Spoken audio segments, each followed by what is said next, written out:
सेठ के पास बहुत पैसा है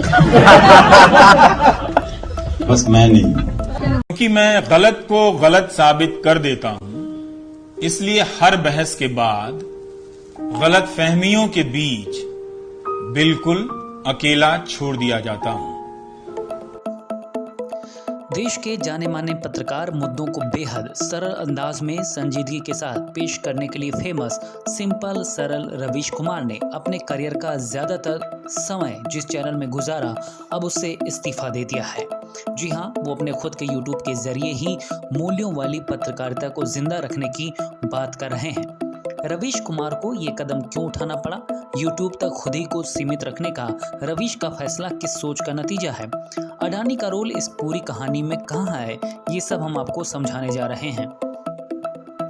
दरअसल रवीश कुमार जिस एनडीटीवी यानी न्यू दिल्ली टेलीविजन का हिस्सा थे, यहीं पर उनके शो रवीश की रिपोर्ट और प्राइम टाइम से उन्होंने देश भर के लोगों में अपनी छाप छोड़ी। उसे हाल ही में अडानी ग्रुप की ओर से टेक ओवर कर लिया गया, जिसके साथ ही पत्रकार रवीश कुमार ने इस्तीफा दे दिया है।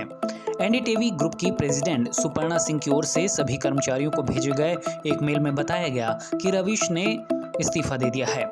इससे पहले प्रणव राय और राधिका राय ने एनडीटीवी की प्रमोटर कंपनी आरआरपीआर के निदेशक पद से इस्तीफा दे दिया था। कहानी ये है कि एनडीटीवी को वाम यानी कि लेफ्ट विचारधारा से प्रभावित चैनल माना जाता है। इसका मैनेजमेंट और मालिकाना हक भी जिनके पास रहा, उनकी विचारधारा को भी लेफ्टिस्ट ही माना जाता है।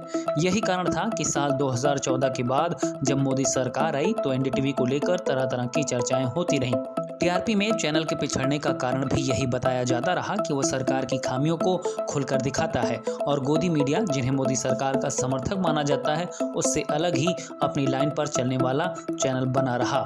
यानी वो खबरों को सिंपल तरीके से और सच्चाई के साथ दिखाने के लिए जाना जाता रहा। खुद रवीश कुमार भी मोदी सरकार की कमियों पर फैक्चुअल रिपोर्ट तब लगातार दिखाते रहे जब दूसरे चैनल उन पर पर्देदारी कर रहे थे।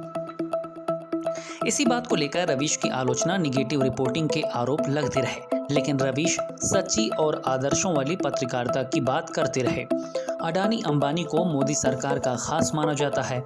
क्रोनी इकोनॉमिक्स पूंजीपतियों को लाभ पहुंचाने वाली नीतियों पर रवीश लगातार अपनी रिपोर्ट देते रहे। यही कारण है कि जब एनडीटीवी में अडानी की एंट्री हुई तो रवीश ये समझ गए कि अब तक जो वो करते आए या फिर जो उनके विचार हैं वो अब अडानी के साथ मेल नहीं खाएंगे।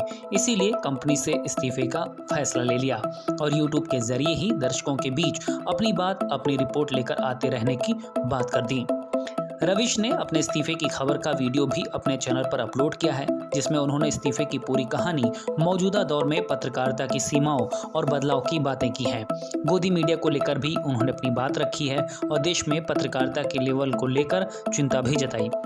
अब ये तो बात रवीश कुमार के एंगल से हो गई, जबकि देश का एक बड़ा वर्ग रवीश की सरकार की आलोचना वाले रुख पर भी सवाल खड़े करता है और कहता है कि गलत को गलत बताना गलत नहीं, पर सही को सही न बताना भी तो गलत है ना।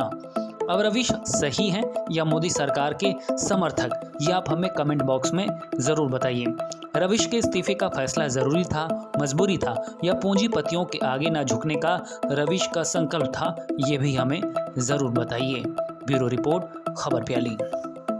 खबरों की ज्यादा जानकारी के लिए अपने पसंदीदा चैनल खबर प्यारी को लाइक करें, शेयर करें और सब्सक्राइब करें।